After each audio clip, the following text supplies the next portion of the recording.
that falsifies this, which would be perfectly a perfect example would be something chimeric, like a dragonfly with a cell wall.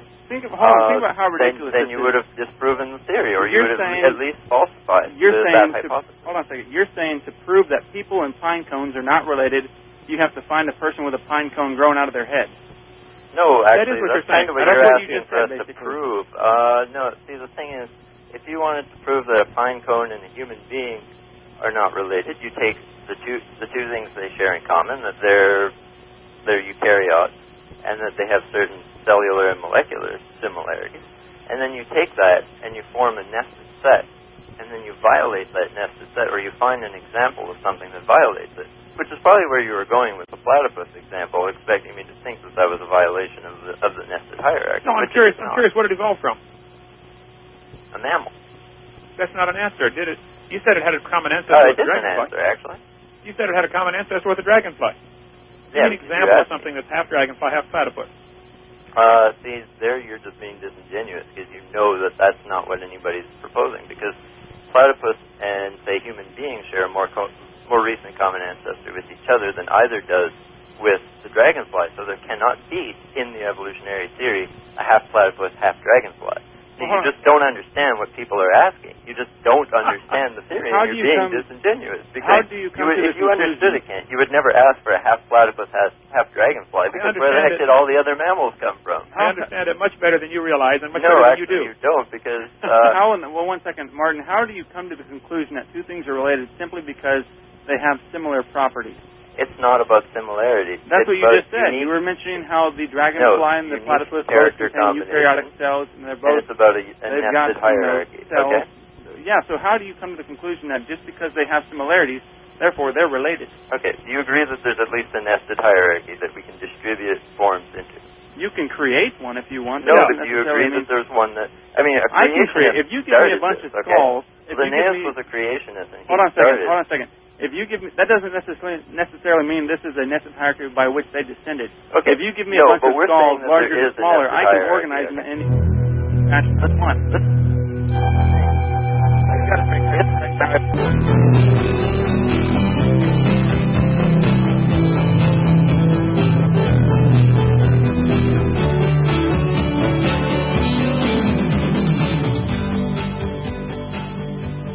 All right, folks. Welcome back to the final segment of the Creation Science Hour. It's April 19th of 05, and this is Kent Hovind and Jonathan Sampson at Creation Science Evangelism. DrDino.com is the website. Dr. Dino Live is the AOL Instant Message screen name if you want to get it.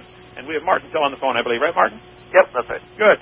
So you're from Sweden, and you're living in Canada, and you believe... No, I'm from Canada, living in Sweden. Oh, you're from Canada, living in Sweden? Yep. You're calling from Sweden? Yep, I'm actually calling from Linnaeus' hometown. That's got to be 2 in the morning over there. Nope, it's only 1:45. 1:45, okay. Yeah. Missed it by an hour. Well, let's see. So you believe dragonflies and platypus have a common ancestor because they're bilaterally similar? Yes, but it is not a unique common ancestor. This is the important part, okay? It's a common ancestor shared with other things that are triploblastic, multicellular, eukaryotic, bilaterally symmetric organisms. Right. Now, is this what you believe about them having a common ancestor? Is this something?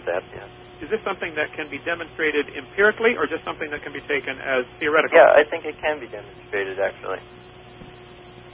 So you don't see that as a religious belief. You see that as a no, I don't, because I don't think things that you can't actually see necessarily require faith any more than I require faith in believing that there are electrons that are right now operating inside my computer, or that there are stars very far that I cannot see. You're using a physical analogy. You wouldn't let me do that a few minutes ago.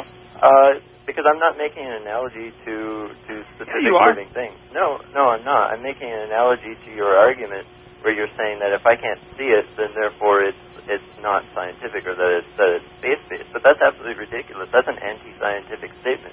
Because science, the purpose of science, is to find out about things we cannot see, that we cannot directly observe. That's why we do science. Okay? Oh, I agree.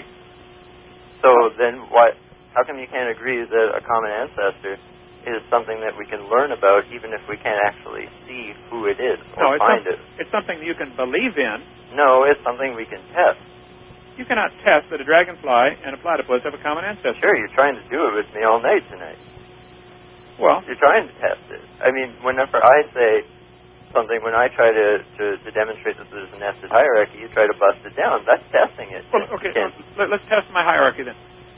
Cars and filing cabinets are related. Yeah, but cars don't reproduce, so they can't have common ancestors. It's an irrelevant question. Well, platypus they reproduce, and they always produce platypus. That's so stupid, Kent. I'm sorry, but you believe you just made that up to get around my point. I mean, no. That's absolutely hilarious. I'm correct. Platypus have always, as far as anybody knows, produced platypus. Yep, that's right. Well, let's take dogs, which people are more familiar with. Oh yeah, you got to use dogs. Okay, well, people are more familiar with that. Yeah. There have been selective breeding of dogs going on for thousands of years. Sure. We've developed a wide range of strange-looking ones, from the Chihuahua to the Great Dane. Yep. But they're still dogs. Yep. They're still interfertile. Yep. They're still recognizable by a 5-year-old as a dog. Yep.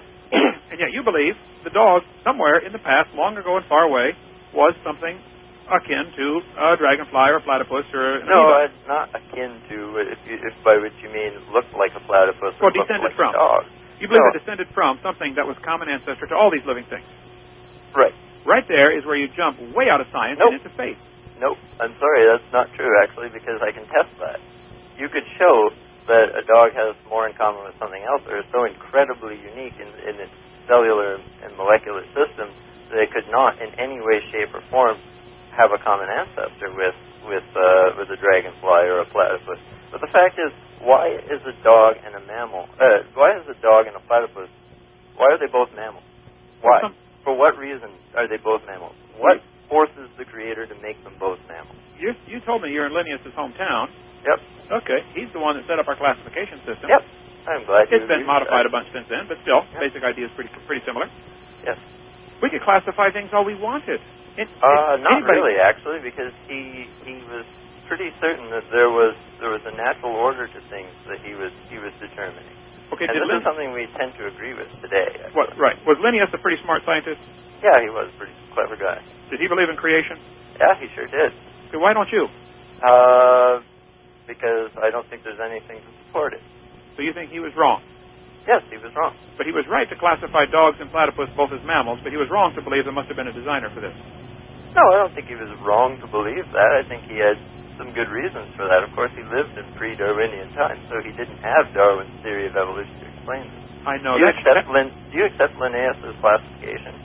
Yeah, Darwin's theory sure messed up a lot degree. Darwin's theory ruined a lot of science, in my opinion. It made people that's fine. That's fine. But I mean, you can't have people believing in a theory of atoms before there's a theory of atoms to exist. I mean, no, there was people believing. Darwin's grandfather wrote most of the stuff. Oh yeah, but that wasn't Darwin's theory of evolution. That's a very different theory. He stole most of it from his based grandfather. on natural selection. It wasn't based on common ancestry. So this is what we're talking about. We're talking about the issue of common ancestry, and common ancestry is based on the notion of nested sets. And that nested set pattern is derived from Linnaeus' classification, okay? And a nested pattern, okay, is the mathematically necessary consequence of any branching process. I don't understand how you don't see that that's religion and a faith. How can I explain because it can be tested, because we know if there is a branching process going on, that if there is, then we should expect to see this nested hierarchy.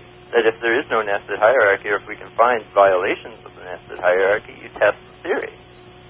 Okay, there's an article came out in a recent science magazine about, I'm going to look it up here as we speak, about amoeba having 5 times more DNA than mammals.